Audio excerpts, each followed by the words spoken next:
What's up, guys? It's Julian. Today I'm super excited to be bringing you the much requested how to make Italo disco house like James Shinra. As usual, you can get the full project files, samples, MIDI, presets, everything like that from this video is available right at the top of the description on my Bandcamp for just $5. And if you're a patron on my Patreon, check there because it's already available. And yeah, let's get going. So here we are. We're at 118 BPM. The first sound here is this kick, which sounds like this. The kick itself is pretty simple. As you can see, it's just this sample going through a drum bus. What makes this one interesting is the actual type of sample. So, if you're not familiar with it, there's an old drum machine called a Linn drum. It was made by this guy called Roger Linn. He made a bunch of different synths and did a bunch of different stuff with drum machines. I'm pretty sure he was the one who worked on the MPC as well. But yeah, it's this drum machine from the 80s. It's really popular with this style of music. So this is a kick from the Linn drum. So that's what you want to use. Like, you can find kind of similar ones in sample packs and sampling and all that kind of stuff. But really, like, if you want this sound, just like a clean Linn drum kick from the actual machine is going to work the best. Then we have the bass line, which sounds like this.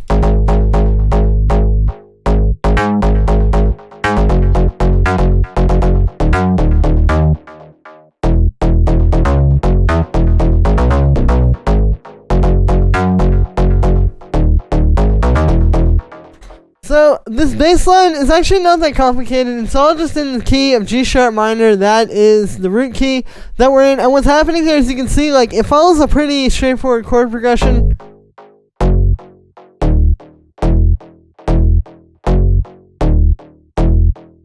And yeah, you can see, like, it all kind of fits together really nicely. And then there's just all these extra notes up top that it's bouncing up to. So the way that I recommend writing a bass line like this is start with the notes, like, just pick your chord progression and make the rhythm with notes just on, like, each single individual root note of the chords.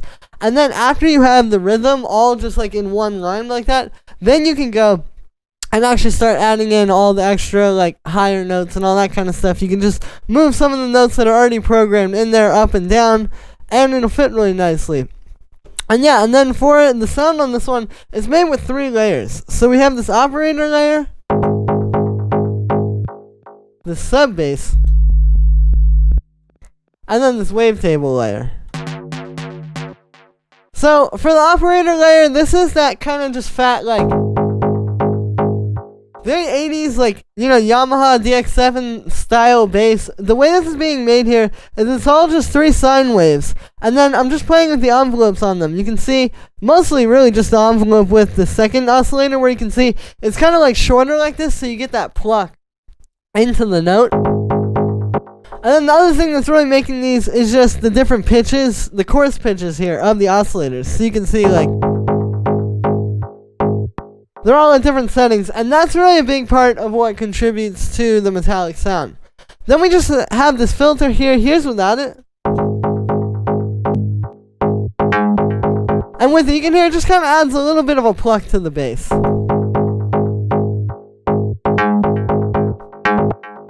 Then we have just our sub bass, which all this is, it's just a square wave with a low pass filter on it. And the reason why I made it a square wave is actually this, because usually, everybody would say, oh, use a sine wave to make the sub bass.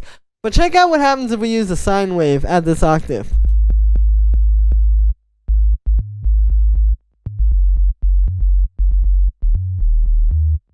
It's fat, and you can kind of hear it, but it's not nearly as big and full as this.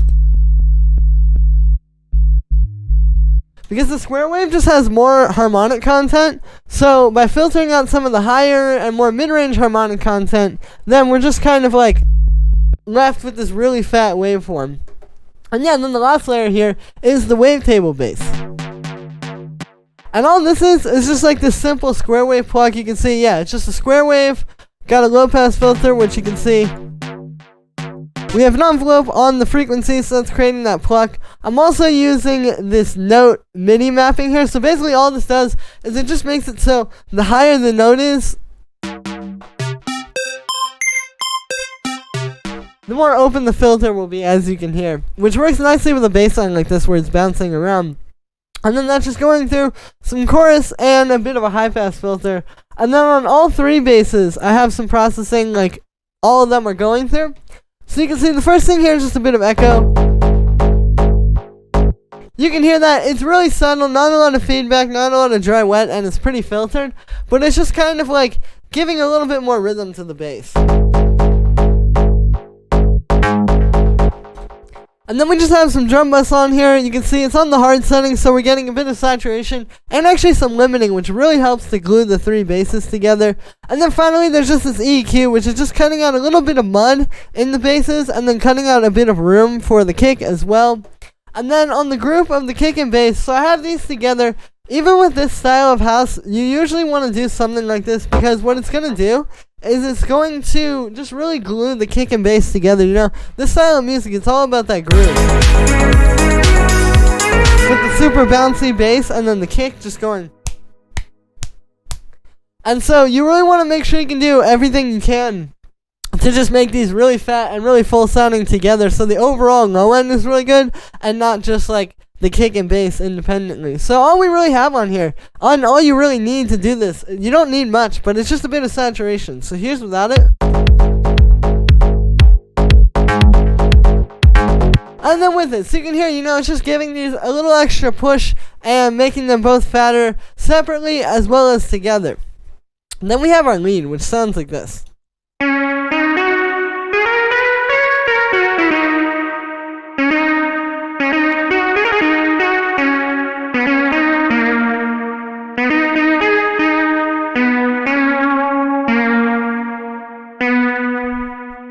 So yeah, as you can hear, this is just like playing this lead line in G sharp minor. So that's the thing with this one. It's kind of like with the bass line, you know, it might seem crazy, but really all it is, it's just notes inside of the G sharp minor scale. Like if you look at this A sharp down here, that's the 9th. B, that's the minor 3rd. C sharp is the 4th. D sharp is the 5th. E is just one note up from the 5th. F sharp would be the minor 7th.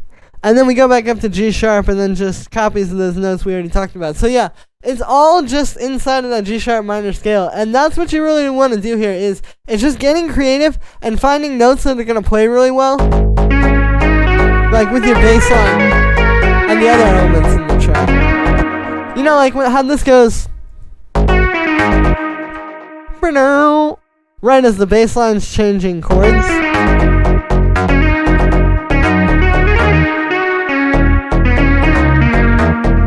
And then here it kind of goes to like this different sort of mode, because we're going down to this scale now. We're not going up here so much. So, you know, it's all just kind of like following the chord progression. That's how you write this kind of a lead. It's not hard. You just have to really make sure that you're putting your best foot forward.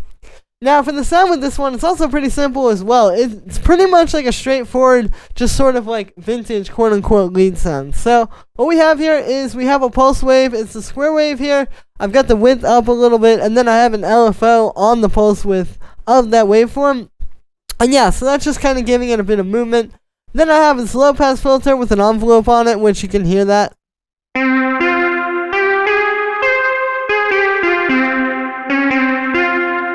You know, it's not the biggest envelope where you can hear like a wow kind of pluck like that, but that's the idea, is that it's just kind of giving it a little bit of movement while staying subtle. Then we have the amp envelope like that, and then yeah, there's that LFO that's on the pulse width. Then we just have a bit of vibrato. You can see this is at 67%, and I have the rate at 7.0 Hz, so this gives you a big part of the sort of analog sound. You can hear when I turn it off, it goes away a lot.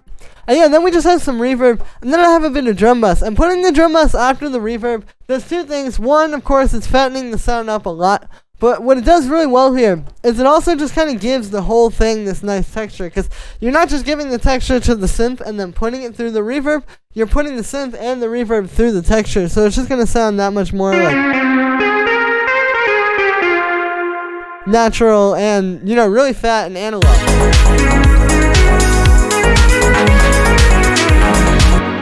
The next thing we have here is the pad.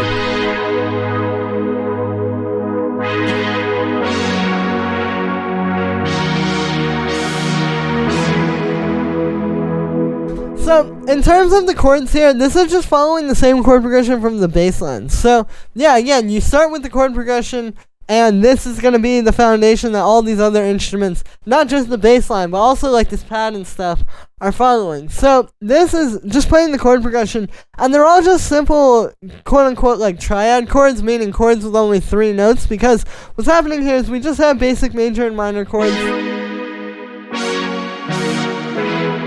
And then I just have the root note of each of them.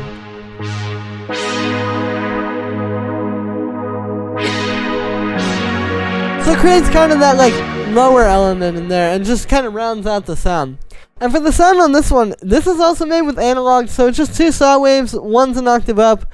Going into a low pass filter, you can see there's some automation on that, as well as an envelope and an LFO, so lots of movement happening with this one. The amp envelope just like that, so you still kind of get that like it drops down a little bit. And then we just have some vibrato, again, really important for the more like analog, old school sound. We also have a bit of unison, which is just making this really big. And yeah, then we have some chorus and some reverb to give the sound some space. A bit of drum bus, which fattens it up and gives it a little bit more of that lo-fi analog feel. And then finally, we just have a high pass filter with the CQ18. Then we have this vocal pad.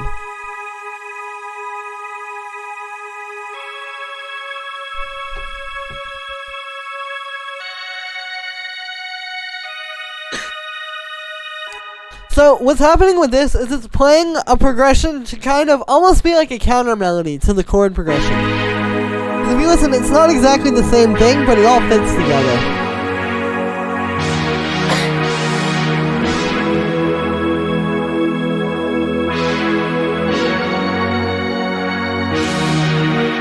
So all this is, it's just a G sharp minor chord. Again, it's the same shapes as I showed you with that last one, where it's just triad and then the lower root note, and then it just goes up +5 to C sharp minor, and then these are just the same 2 chords from the end of the chord progression. So yeah, simple way to just kind of add some extra kind of musical texture in there.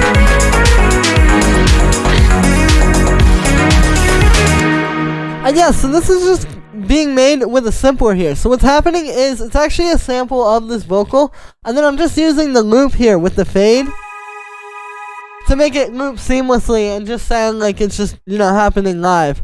And then that's just going through some reverb and chorus to give it a bit of space. I have my width rack on there, so you can actually get the link in the description to watch the video that breaks this whole thing down if you want to learn about that.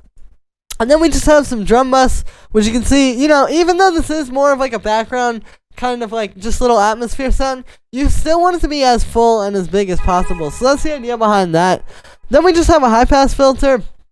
And that is it for the vocal pad. And then the last thing down here will be the percussions.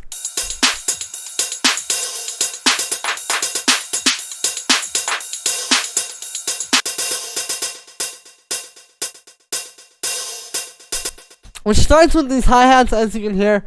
So these are just these 3 different hi-hats inside of a drum rack here. You can see they're all drum machine hi-hats, you know, again, that same kind of like Lin drum style, aesthetic, and sound. And then I just have them inside of a drum rack to be able to kind of make this cool sort of loop with them, where it's switching in between them. You can hear it gives it a lot of dynamic range when you're switching between them like that, and not just doing the same thing every time, but kind of switching it up and making it a bit more unpredictable. And that's a lot easier to do also when they're all on a drum rack, versus like if these were all individual MIDI tracks, it would be hard to sit there and just kind of finesse it like that. But yeah, then those are just going through a bit of echo to give it kind of like some rhythm, kind of like with the bass line. You can hear how that adds a bit of groove to it because it's doing the tick. Then we have some saturation on that just to beef it up. And then finally this EQ, it's just boosting the high end a little. And then that's it for the hi-hats. Then we have this little ride, which sounds like this. So this is pretty quiet. It's just doing that. Just on the beat like that, you know, super steady. Just kind of gives you like a bit of motion. Because you have the hi-hats like on their own. Obviously lots of groove. But now instead of just now you're getting.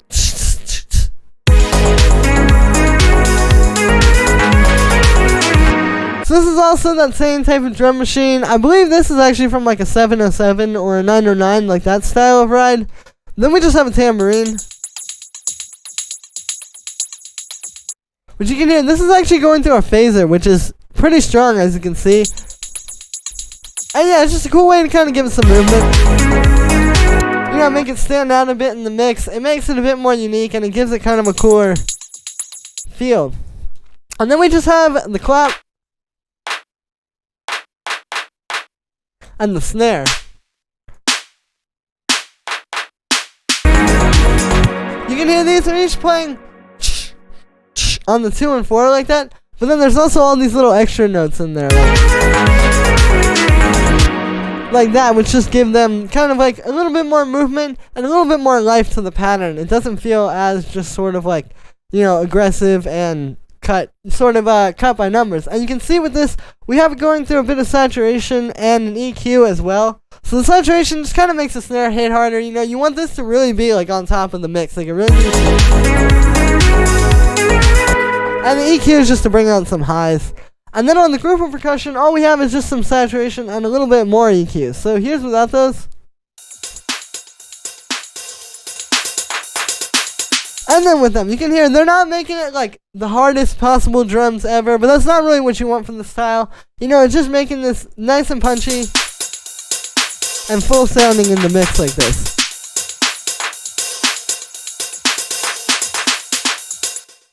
And then the EQ just cuts out a bit of low end and boosts the highs.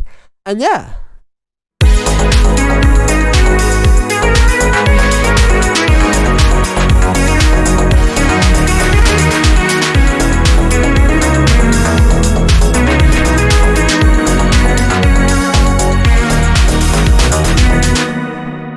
So that was going to be it for this one, guys. I hope you enjoyed. As always, make sure to like this video as well as subscribe. And let me know what you think of this video in the comments. I appreciate all the support in the comments lately. You guys have been showing tons of love, and it means so much. Definitely keep that up.